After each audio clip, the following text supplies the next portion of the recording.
கிறிஸ்துக்குள் பிரியமான கர்த்தருடைய தேவ ஜனமே, உங்கள் யாவருக்கும் சாரோனின் தரிசனம் என்னதான உன்னதத்தின் இந்த ஊழியத்தின் நிமித்தமாக உங்கள் யாவரையும் ஆசீர்வாதத்தோடு கூட இந்த நாளிலே கர்த்தருடைய வார்த்தையை பகிர்ந்து கொள்ளும்படியாய் தேவன் கொடுத்த மகா பெரிய இரக்கத்திற்காக கிருபைக்காக நன்றி செலுத்தி உம்மை தேவராய் கர்த்தருடைய நாமத்தை ஸ்தோத்திரிக்கிறேன். இதோ இந்த நாளிலே கூட நாம் எப்பொழுதும் கர்த்தரையே பின்பற்றுகிற மக்களாய் காணப்பட வேண்டும். கர்த்தரை விட்டு பின்வாங்கி போகாதபடிக்கு கர்த்தர் நமக்கு செய்த எல்லா நன்மைகளை ஒவ்வொரு நாளும் நினைத்து அதற்காக நன்றி பலிகளை செலுத்த வேண்டும் என்று தேவனாய் கர்த்தர் விரும்புகிறார். இந்த எத்தனையோ ஜனங்கள் தேவனை விட்டு பின்வாங்கி போயிருக்கிறார்கள். ஏனென்றால் இந்த உலக கவலை, உலக மயக்கம், உலகத்தில் உள்ளதான சம்பவங்கள் விசுவாசத்தை விட்டு விலகி போகும்படியாய் இந்த உலகம் இப்படி நம்மை வாட்டி வதைக்கிறது. ஆகினாலே நாம் கர்த்தரை தேடுவோம். ஒரு வசனம் எடுத்து வாசிக்கலாம். யோவானுக்கு எழுதின சுவிசேஷ புத்தகம் 6ஆம் அதிகாரம் 65, 66, 67 3 வசனம் வாசி கேட்போம். ஒருவன் என் பிதாவின் அருளை பெறாவிட்டால் என்னிடத்திற்கு வரமாட்டான் என்று எது நிமித்தமே உங்களுக்கு சொன்னேன் என்றார். அது முதல் அவருடைய சீஷரில் அநேகர் அவரோடு கூட நடவாமல் பின்வாங்கி போனார்கள். அப்பொழுது இயேசு நோக்கி 12 நோக்கி நீங்களும் போய்விட மனதா இருக்கிறீர்களோ என்றார். கிறிஸ்துவில் பிரியமானவர்களே, இங்கு வாசிக்கும் பொழுது தேவனுடைய உபதேசம் அவர்கள் கேட்கிறார்கள். தேவனுடைய வார்த்தை அவர் கேட்கும் பொழுது அங்கே எழுதப்பட்டிருக்கிறது, ஒருவன் என் பிதாவின் அருளை பெறாவிட்டால் என்னிடத்திற்கு வரமாட்டான் என்று இது நிமித்தமே உங்களுக்கு சொன்னேன் என்றார். அது முதல் அவருடைய சீஷர் அநேகர் அவருடனே கூட நடவாமல் பின்வாங்கி போனார்கள். அப்போது இயேசு 12 நோக்கி நீங்களும் போய்விட மனதா இருக்கிறீர்களோ என்றார். கிறிஸ்துவில் பிரியமானவர்களே, நீங்களும் போய்விட மனதா இருக்கிறீர்களா என்று கேட்கிறார் ஆண்டவர். அந்த வார்த்தை மிகவும் ஒரு அழுத்தமான வார்த்தை, ஒரு வேதனையான வார்த்தை, ஒரு துயரத்தை உண்டாக்குற ஒரு வார்த்தையா இருக்கு. நீங்களும் போய்விட மனதா இருக்கிறீர்களா என்று கேட்கிறார்.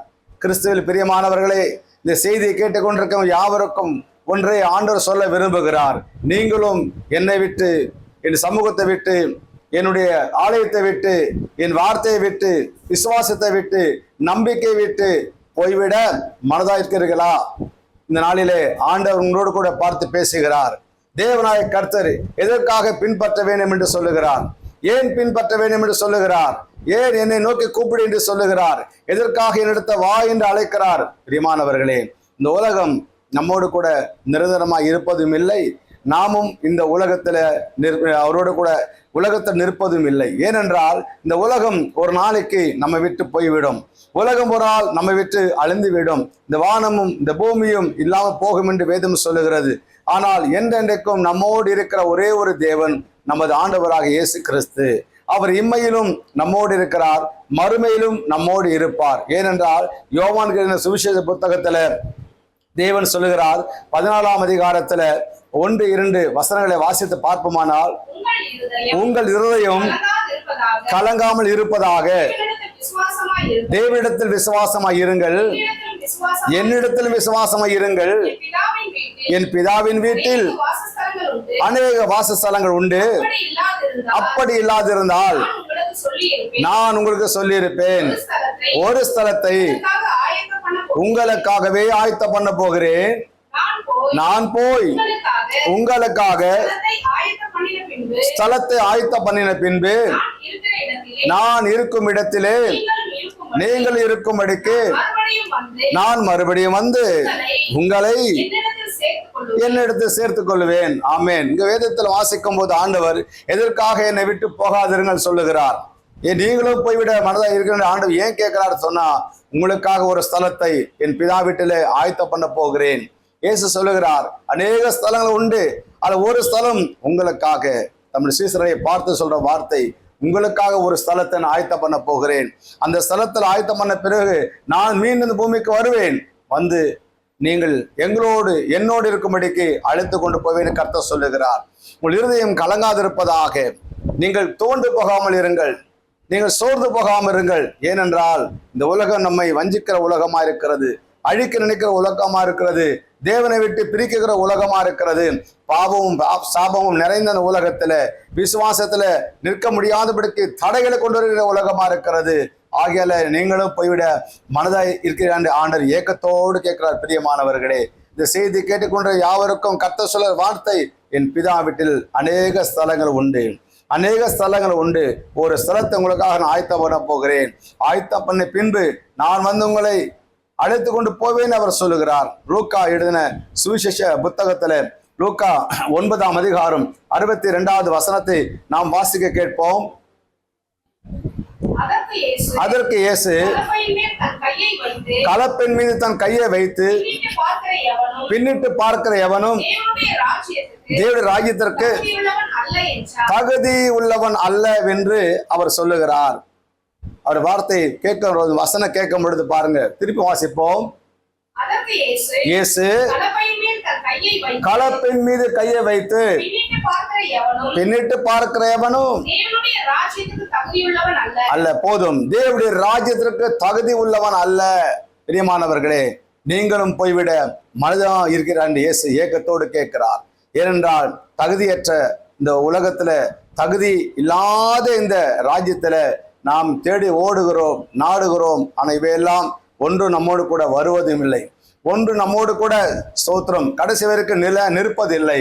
ஆண்டவர் வார்த்தை நாம் கேட்கும் பொழுது அழகான வார்த்தை கர்த்தர் சொல்றார். கலப்பின் மீது கை வைத்தவன் திரும்பி பார்க்காதே, அழைத்த தேவனை விட்டு விலகி சத்துரு நோக்கி போகாதே.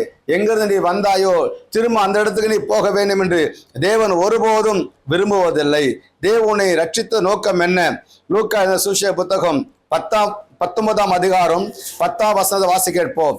19:10 லூக்கா சுவிசேஷ புத்தகத்துல இழந்து போனதை தேடவும் ரட்சிக்கவுமே மனுஷகுமார் வந்து நோக்கம் என்ன? இழந்து போனதையும் அதை கர்த்தர் ரட்சிக்க வந்திருக்கிறார். ஆண்டவர் நம்மை ரட்சித்திருக்கிறார். பிரியமானவர்களே, கிறிஸ்துவில் பிரியமானவர்களே, இந்த செய்தியை கேட்டுக்கொண்டு யாவருக்கும் கர்த்தர் சொல்ல வார்த்தை, நானும் ரட்சித்தேன் சொல்லி ரட்சிப்பு தேவனிடத்தில் வருகிறது. ஆம், இந்த ரட்சிக்கப்பட்ட ஜனமே, நீங்கள் என்னை விட்டு போய்விட மனதாய் இருக்கிறார் ஆண்டவர் ஏக்கத்தோடு கேட்கிறார். கிறிஸ்துவில் பிரியமானவர்களே, தேவன் உங்களுக்காக தன்னையே பலியாய் சிலுவையிலே ஒப்பு கொடுத்தார். உங்களை மீட்கும் பொருளாய் தம்மையே சிலுவையிலே பலியாய் ஒப்பு கொடுத்தார். தன் ஜீவனை கொடுத்தார், தன் ரத்தத்தை சிந்தினார். நம்மை மீட்பதற்காக இயேசு கிறிஸ்து பரலோகத்தை விட்டு இறங்கி இந்த பூமிக்கு இறங்கி வந்தார். இந்த அன்பு தெய்வம் இயேசு கிறிஸ்துவுடைய அன்பு மிக பெரிதாக. பிரியமானவர்களே, இந்த அன்பின் தேவனை மறக்காமல் விட்டு விலகாமல் அவரோடு கூட பயணிக்க வேண்டும் என்று தேவன் விரும்புகிறார். வருத்தப்பட்டு பாரம் சுமந்து கொண்டு இருப்பவர்களே, நீங்கள் எல்லோரும் என்னிடத்தில் வாருங்கள், நான் உங்களுக்கு இளைப்பாறுதலை தருவேன் என்று கர்த்தர் சொல்லுகிறார். எதை நீ இழந்திருக்கிறாய்? எதை இழந்திருக்காய் சகோதரனே, சகோதரியே? கர்த்தருக்குள்ள பிரியமானவளே, எதனை இழந்திருக்கிறாய்? இழந்து போனதை கர்த்தர் கொடுக்க முடியாய் வேதம் சொல்லுகிறது. யோவான் சுவிசேஷ புத்தகம் 14ஆம் அதிகாரம் 27வது வசனத்தை வாசி கேட்போம். 14:27 சமாதானத்தை உங்களுக்கு வைத்து போகிறேன், என்னுடைய சமாதானத்தையே உங்களுக்கு கொடுக்கிறேன். உலகம் கொடுக்கிற பிரகாரம் நான் உங்களுக்கு கொடுக்கிறதில்லை. உங்கள் இருதயம் கலங்காமலும் உங்கள் இருதயம் கலங்காமலும் பயப்படாமலும் இருப்பதாக. இந்த உலகம் கொடுக்கிற பிரகாரம் அல்ல, என் சமாதானம், என் சமாதானத்தை உங்களுக்கு கொடுக்கிறேன்னு சொல்லி ஆண்டவராக இயேசு கிறிஸ்து சொல்லுகிறார். நீங்களும் போய்விட மனதாய் இருக்கிறீர்களா? இயேசு சொல்றாரு, என் சமாதானத்தை வைத்து போகிறேன். உலகம் கொடுக்கிற சமாதானம் அது நிரந்தரம் அல்ல, அது கொஞ்ச நேரம், கொஞ்ச நாள், கொஞ்ச சூழ்நிலையில சமாதானம் கிடைக்கும். பணம் அதிகமாக வந்தா சமாதானம், சந்தோஷம் வந்தா சமாதானம், இப்படி இருக்கிறது. ஆனால் அது நிரந்தரம் அல்ல. என் ஆண்டவராக இயேசு கிறிஸ்து மட்டும்தான் நமக்கு நிரந்தரமான சமாதானத்தை கொடுக்க காத்து கொண்டிருக்கார். பிரியமானவர்களே, என் சமாதானத்தையே உங்களுக்கு வைத்து போகிறேன்னு சொல்லி ஆண்டவர் சொல்லுகிறார். பிரியமான அந்த சமாதானத்தை நிலைத்து நிற்க வேண்டும் என்று விரும்புகிறார். ஏனென்றால் அவர் சமாதானக்காரர், சமாதான பிரபு, அவர் சமாதானத்தை நம்ம கொடுக்கிறவராக இருக்கிறாரு. இந்த அருமையான இந்த செய்தியை கேட்டுக்கொண்டிருக்கிற கிறிஸ்துவில் பிரியமானவர்களே, ஆண்டவராக இயேசு கிறிஸ்து நோக்கி கூப்பிடுங்கள். அவர் இழந்து போன அத்தனையும் அவர் தர காத்து கொண்டிருக்கார். பிரியமானவர்களே, எடுத்து வாசிப்போம். ஏசாயா 61 அதிகாரம் 7வது வசனத்தை படிப்போம். 61:7 படிப்போம். வெட்கத்துக்கு பதிலாக இரட்டத்தனையாய் பலன் வரும், ரட்சைக்கு பதிலாக சந்தோஷப்படுவார்கள். அது நிமித்தம் தன் தேசத்தில் போதும். ஆண்டவராய் இயேசு கிறிஸ்துவான் சொல்லுகிறார், இரட்டிப்பான ஆசீர்வாதத்தை கர்த்தர் கொடுக்கிறாரே. இலட்சிக்கு பதிலாக, வெட்கத்துக்கு பதிலாக. நீ இந்த உலகத்துல யாரால் வெட்கப்பட்டு இருக்கிறாயோ, எந்த இடத்துல வெட்கப்பட்டு விழுந்து போனாயோ, எந்த இடத்துல துவண்டு சோர்ந்து போனாயோ, எந்த இடத்துல கலக்கம் எழுந்து நின்று கொண்டிருக்கிறாயோ, வழி இல்லையே, எனக்கு என்னை ஆறுதல்படுத்த சமாதானப்படுத்த தூக்கி விட எனக்கு உதவி செய்ய யாரும் இல்லையேன்னு சொல்லி கலங்கி கொண்டிருக்க சகோதரனே சகோதரியே, இந்த நேரத்தை கர்த்தர் சொல்றாரு, நான் உனக்கு எல்லாவற்றையும் செய்து முடிக்க காத்து கொண்டிருக்கிறேன். பயப்படாதே, உன்னோடு இருக்கிறேன். திகையாதே, நான் உன் தேவன், உன்னை பலப்படுத்தி உனக்கு சகாயம் பண்ணுவேன் என்று கர்த்தர் சொல்லுகிறார். கிறிஸ்துக்குள் பிரியமானவர்களே, இந்த செய்தி நீங்கள் கேட்டுக்கொண்டிருக்க நேரத்துல ஆண்டவருக்காக உங்களை ஒப்பு கொடுத்து பாருங்கள். ஆண்டவர் சொல்றாரு, உங்களை நோக்கி பார்க்கிறாரு. இயேசு கிறிஸ்துவ நோக்கி பார்க்கிறாரு. அவர் உங்க மீது இரக்கம் கொண்டு பார்க்கிறாரு, தயவு கொண்டு உங்களை பார்க்கிறாரு. அவர் சொல்றாரு, ஸ்தோத்திரம், நீங்களும் போய்விட மனதாய் இருக்கிற ஆண்டவர் கேட்கிறாரு. நாம் எங்க போவோம்? பிரியமானவரே, இயேசுவில் பாத்துல ஓடி வருவோம். இயேசு நமக்கு எல்லாவரும் செய்து முடிக்க அவர் ஆயத்தமுள்ள ஒரு தேவனா இருக்கிறாரு. இன்னொரு வசனம் எடுத்து வாசிக்கலாம். சங்கீதங்களின் புத்தகம் 44வது சங்கீதம், 44ஆம் சங்கீதம் 19வது வசனத்தை நான் படிக்க கேட்போம். எங்கள் இருதயம் பின்வாங்கவும் இல்லை, காலடி உம்முடைய பாதையை விட்டு விலகவும் இல்லை. இங்கு சங்கீதக்காரன் சொல்லுகிறான், நாங்கள் பின்வாங்கவும் இல்லை, நாங்கள் பின்வாங்கவில்லைன்னு சொல்லுகிறார். உன்னால் சொல்ல முடியுமா? இந்த செய்தியை கேட்டுக்கொண்டிருக்க சகோதரனே சகோதரியே, கிறிஸ்துவில் பிரியமானவர்களே, நேசிக்கிற அன்பு தெய்வம் இயேசு கிறிஸ்துவானவருடைய வார்த்தை கேட்டுக்கொண்டிருக்க நீங்கள், சங்கீதக்காரன் சொல்றாரு, நாங்கள் பின்வாங்கவும் இல்லை விலகவும் இல்லைன்னு சொல்லுகிறான். நான் பின்வாங்கவில்லை, ஏனென்றால் அவர் செய்தவைகள் அத்தனையும் அவர் எத்தனை நன்மை செஞ்சிருக்க என்பதை அறிந்திருக்கிறேன், உணர்ந்திருக்கிறேன், அனுபவித்துக் கொண்டிருக்கிறேன். ஆகினாலே நான் ஒரு காலம் பின்வாங்க மாட்டேன். நீங்கள் எப்படி தேவனை பின்வாங்க போகிறீர்களா, அல்லது தேவனை பின்பற்றி வரப்போகிறீர்களா?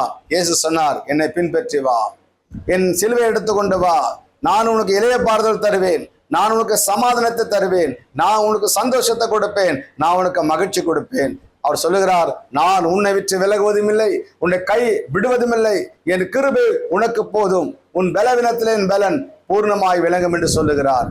கிறிஸ்துவில் பிரியமானவர்களே, இந்த செய்தியை நீங்கள் கேட்டுக்கொண்டிருக்கிற நேரத்தில் கர்த்தருடைய விசேஷமான ஒரு அபிஷேகம் உங்களிலே கடந்து வரும். அந்த அபிஷேகத்துக்குள்ளே உங்களை விட்டு கொடுங்கள், அவர் உங்களை நிரப்பி உங்களை ஆசீர்வதிப்பார். இன்னொரு வசனத்தை படித்து நாம் தேவ நாமத்தை மகிமைப்படுத்துவோம். ஏசாயா தீர்க்கதரிசன புத்தகத்தில் 50ஆம் அதிகாரம் 5வது வசனத்தை கேட்போம். ஏசாயா 50:5 படிப்போம். ஆண்டவர் கர்த்தராகிய ஆண்டவர் செவியை திறந்தார், எதிர்க்கவும் இல்லை, நான் பின்வாங்கவும் இல்லை. இந்த பாருங்க, எதிர்க்கவும் இல்லை, நான் பின்வாங்கவும் இல்லை. ஏனென்றால் கர்த்தர் செவியை திறக்கிறார், கர்த்தரும் கண்களை திறக்கிறார், கர்த்தர் இருதயத்தை திறக்கிறார். ஆண்டவருக்கு ஒப்பு கொடுத்து பார், உன் வாழ்க்கையில ஜெயம் உண்டு, உன் வாழ்க்கையில வெற்றி உண்டு, உன் வாழ்க்கையில சமாதானம் உண்டு, உன் வாழ்க்கையில சந்தோஷம் உண்டு. நீ எப்போதும் அவரோடு ஐக்கியமா இருக்க வேண்டும் என்று விரும்புகிறார். ஏனென்றால் 1 யோவான் 1ஆம் அதிகாரம் 3வது வசனத்தை படிப்போம். 1 யோவான் 1ஆம் அதிகாரம் 3வது வசனத்தை படிப்போம். நீங்களும் எங்களோட ஐக்கியம் உள்ளவர்கள் ஆகும்படி நாங்கள் கண்டும் கேட்டும் இருக்கிறதை உங்களுக்கு அறிவிக்கிறோம். எங்களுடைய ஐக்கியம் பிதாவோடும் அவருடைய குமாரனாகிய இயேசு கிறிஸ்துவோடும் இருக்கிறது, இயேசு கிறிஸ்துவோடு கூட இருக்கிறது என்று வாசிக்கிறோம். அல்லேலூயா. இந்த வசனத்தை வாசிக்கும் போது பாருங்க, அருமையான ஒரு வசனத்தை வாசிக்கிறோம். நீங்களும் எங்களோட ஐக்கியம் உள்ளவர்களாகும்படி நாங்கள் கண்டும் கேட்டும் இருக்கிறதை உங்களுக்கு அறிவிக்கிறோம். எங்களுடைய ஐக்கியம் பிதாவோடும் அவருடைய குமாரனாகிய இயேசு கிறிஸ்துவோடும் இருக்கிறது. உங்கள் சந்தோஷம் நிறைவாயிருக்கும்படி இவைகளை உங்களுக்கு எழுதுகிறோம் என்று சொல்லி யோவான் இந்த நிருபத்தை எழுதுகிறார். பிரியமானவர்களே, ஐக்கியம் இந்த உலகத்துல 2 ஐக்கியம் தான் இருக்கணும். ஒன்று தேவனோடு அல்லது பிசாசோடு. பிசாசோடு இருந்த ஐக்கியமானது அது வேதனையும் நரகமும் துன்பமும் துயரமும் கஷ்டங்களுமாய் காணப்படும். ஆனால் இயேசு கிறிஸ்துவோடு ஐக்கியம், பிதாவோடு ஐக்கியம், குமாரனோடு ஐக்கியம் இருக்கும் பொழுது அங்கே பார்த்தனா அந்த ஐக்கியம் ஆசீர்வாதத்தை கொடுக்கிறதை நான் வாசிக்கிறோம். இயேசு கிறிஸ்துவோடு இருக்கும்போது உங்கள் சந்தோஷம் நிறைவாகும் என்று சொல்லி வேதம் சொல்கிறது. நம்ம சந்தோஷம் நிறைவா இருக்கும். அவரோடு ஐக்கியம் இருந்தா, தேவனோடு ஐக்கியமா இருந்தா, தேவ சமூகத்துல ஐக்கியமா இருந்தா, அவருடைய பிரசனத்துல ஐக்கியமா இருந்தா, துதியில ஐக்கியமா இருந்தா, வார்த்தையில ஐக்கியமா இருந்தா, சத்தியத்துல ஐக்கியமா இருந்தா சந்தோஷம் அது நிறைவா இருக்கும். உங்கள் துக்கம் சந்தோஷமா மாறும் என்று கர்த்தர் சொல்லுகிறார். உங்கள் துக்கம் சந்தோஷமா மாறுமாம். உங்கள் துக்கத்திலே இருக்கிற உன்னை பார்த்து இயேசு சொல்கிறார், சந்தோஷத்தை நான் தருகிறேன் மகனே, சந்தோஷத்தை நான் தருகிறேன் மகளே, என்னிடத்துல வா, நான் உனக்கு. அது மாத்திரமல்ல, இதே 1 யோவான்ல 1ஆம் அதிகாரத்துல 6-7 வாசித்து பார்க்கும்போது, நாம் அவரோடு கூட ஐக்கியப்பட்டவர்கள் என்று சொல்லியும் இருளிலே நடக்கிறவராய் இருந்தால் சத்தியத்தின்படி நடவாமல் நாம் இருளுக்குள்ள இருக்கும் பொழுது சத்தியம் நமக்குள்ள இராது. சத்தியம் நமக்குள்ள இல்லை என்று சொன்னால் அங்கு வாசிக்கும் போது, அவர் ஒளியில் இருக்கிறது போல நாமும் ஒளியிலே நடந்தால் ஒருவர் ஐக்கப்பட்டிருப்போம். குமாரனாகிய ரத்தம் நீக்கி நம்மை சுத்திகரிக்கும். இயேசு கிறிஸ்துவின் ரத்தம், இயேசுவின் ரத்தம் நம்மை முற்றிலுமாய் மாற்றுகிறது. நாளிலே பிரியமானவர்களே, நீங்களும் போய்விட மனதாய் இருக்கின்றீர்களா என்று தேவன் கேட்கிறார். நீங்கள் அவரோடு கூட இருக்கும் பொழுது சகல ஆசீர்வாதங்கள் உண்டு. இன்னொரு வசனத்தை எடுத்து நம்ம படிப்போம். நீதிமொழிகள் புத்தகத்துல 10ஆம் அதிகாரம் 6வது வசனம் படிப்போம். நீதிமொழி 10. நீதிமான் சிரசின் மேல் போதும் ஆசீர்வாதங்கள் தங்கும். உனக்கு ஆசீர்வாதம் வேண்டுமா? உன் மீது கர்த்தர் ஆசீர்வாதம் வைக்க விரும்புகிறார். கர்த்தருடைய ஆசீர்வாதம் உனக்கு தேவையா இருந்தால் அவரிடத்துல ஓடிவா. உன்னை மாத்திரமல்ல, இன்னொரு வசனம் எடுத்து நம்ம படிப்போம். இதே நீதிமொழி புத்தகத்துல எடுத்து வாசிப்போம். தேவன் நம்மை அளவு கடந்து ஆசீர்வதிக்கிறவராய் இருக்கிறார். அந்த ஆசீர்வாதங்கள் ஸ்தோத்திரம் 10ஆம் அதிகாரத்துல 22 படிப்போம். கர்த்தரின் ஆசீர்வாதமே ஐஸ்வர்யத்தை தரும், அதனோடு அவர் கர்த்தருடைய ஆசீர்வாதம். இன்றைக்கு இந்த ஆசீர்வாதங்களுக்கு தான் அந்த மனிதன் உலகத்துல பல இடங்களை ஓடி கொண்டிருக்கிறோம். இந்த ஆசீர்வாதம் உங்களுக்கு வேண்டுமா? கர்த்தருடைய ஆசீர்வாதம் வேண்டுமா? அப்படியே ஒப்பு கொடுப்போம். அந்த வேலையில கர்த்தர் சமூகத்துல ஒப்பு கொடுப்போம்.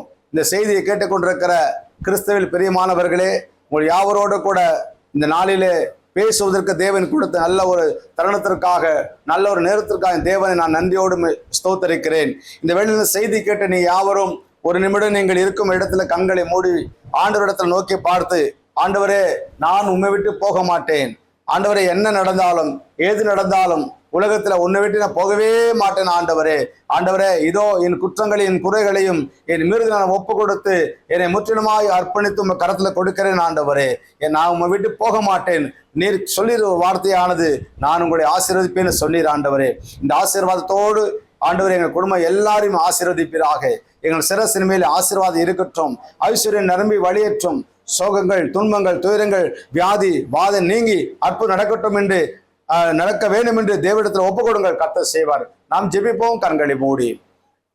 மகா இரக்கமும் கிருபை நிறைந்த எங்கள் பரலோக பிதாவே, ஆசீர்வாதமான இந்த அற்புதமான ஆண்டவரே சாரோனி தரிசனம் டிவி நேயர் அனைவருக்கும், கர்த்தருடைய தாசர் அனைவருக்கும், விசுவாசி மக்கள், விசுவாச குடும்பங்கள், ஊழியர் குடும்பங்கள் யாவருக்காக நான் ஜெபிக்கிறேன். இந்த வார்த்தைகளை எங்கிருந்து கேட்டுக்கொண்டு இருந்தாலும் கேட்க போகிற யாவரையும் கர்த்தர் ஆசீர்வதிப்பீராக. இந்த செய்தி ஒவ்வொருக்கும் பிரயோஜனமாய் இருக்கட்டும். ஆண்டவரே, நீங்களும் போய்விட மனதாய் இருக்கின்றீரா என்று கேட்கும் பொழுது அந்த வார்த்தை எவ்வளவு ஒரு அங்கலாய்ப்போடு கேட்டீர். அன்பு தெய்வமே, ஒருவரும் விட்டு விலகி போகாதபடிக்கு நிறைவான சமாதானத்தையும் நிறைவான சந்தோஷத்தையும் நிறைவான ஆசீர்வாதங்களையும் ஒவ்வொரும் பெற வேண்டும் நான் ஜெபிக்கிறேன். ஆண்டவரே, விசேஷமாய் கர்த்தாவே, இந்த சாரோன் தரிசன ஊழியங்கள் ஸ்தோத்திரம் ஆசீர்வதிக்க முடியாது ஜெபிக்கிறோம். உலகளாவிய ஊழியங்களாக இதை மாற்றுங்க. ஆண்டவரே, விசேஷமாய் தேவ மனிதராய ஸ்தோத்திரம் அப்பா. தானியல் ராஜ் அவருக்காக செபிக்கிறேன் கர்த்தாவே. தேவரீ ஒரு தரிசனத்தோடு இந்த ஊழியத்தை அவர் துவக்கி நடத்தி கொண்டு இருப்பதற்காக அந்த பரிசுத்தவான்களுக்கு நல்ல சுகத்தை கொடுங்க, நல்ல ஒரு பலத்தை கொடுங்க, நல்ல ஒரு ஆரோக்கியத்தை கொடுங்க. அந்த டீமுக்காக ஜெபிக்கிறோம். அவர் உடன் பிறந்த சகோதரிக்காக, பிள்ளைக்காக, இன்னும் எல்லாருக்காக ஜெபிக்கிறேன் ஐயா. ஒர்க் பண்ற போதகர்களுக்காக, நடத்துகிற ஊழியர்களுக்காக ஜெபிக்கிறேன். எல்லோரையும் கர்த்தர் ஆசீர்வதிப்பீராக. ஆண்டவர் இந்த செய்திகளை கேட்கிற மக்களை ஆசீர்வதிங்க. இந்த இடத்துல வந்து யார் செய்தி கொடுத்தாலும் கர்த்தர் எல்லோரும் ஆசீர்வதிக்க வேண்டும் என்று ஜெபிக்கிறேன். இயேசு கிறிஸ்துவின் பரிசுத்த நாமத்தில் வேண்டிக் கொள்கிறேன் நல்ல பிதாவே, ஆமென்.